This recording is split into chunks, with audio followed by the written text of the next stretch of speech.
When planning or assessing diets, it's important to know how much of a nutrient is needed, how those needs vary within and among different groups of people, and whether there may be risks from consuming too much. For the United States and Canada, such nutrient intake levels are established as Dietary Reference Intakes, or DRIs. DRIs are nutrient intake reference values that apply to people who are apparently healthy. Within the DRIs, there are different categories of values that have different applications. For example, the Estimated Average Requirement, or EAR, is a nutrient intake level expected to meet the needs of half of the individuals in a particular age, sex, and life stage group. The EAR can be used to assess prevalence of inadequacy in a group. The Recommended Dietary Allowance, or RDA, serves as a recommended intake for individuals and can be used to determine if an individual's typical nutrient intake level has a low likelihood of being inadequate. When an EAR and RDA cannot be established, an adequate intake, or AI, may be set.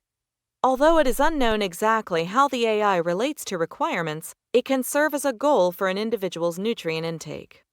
The Tolerable Upper Intake Level, or UL, is not an intake goal, but rather is the highest level of usual intake unlikely to cause adverse effects from excessive intake for almost all individuals in the group.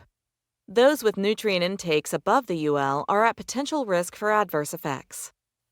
Good nutrition is more than just preventing nutrient deficiencies and avoiding possible adverse effects from overconsumption.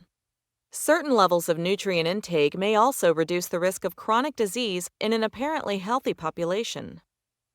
An important part of the DRI process is reviewing the scientific evidence on the relationships between nutrient intake and chronic disease risk.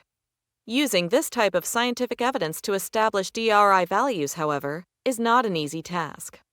Why? Because the causes of chronic diseases are complex and not just related to how much or what you eat. Nutrient intake may be one of many risk factors for chronic disease. Risk varies from person to person due to these many factors. Accurate estimates of nutrient intake are often difficult to determine. Scientific evidence often comes from studies from which it's hard to establish cause and effect relationships. A more defined approach was needed to use the growing body of evidence on the relationships between nutrient intake and chronic disease risk in the DRI process. A new category of intake values has been added to the DRIs, called the Chronic Disease Risk Reduction Intake, or CDRR. This new DRI category characterizes nutrient intakes that are expected to reduce chronic disease risk in an apparently healthy population. The CDRR does not replace any of the existing DRI categories, but it changes how evidence on relationships between nutrient intake and chronic disease risk is assessed and used in the DRI process. Collectively, the DRIs have a broad range of applications for planning and assessing the nutrient intakes of individuals and groups.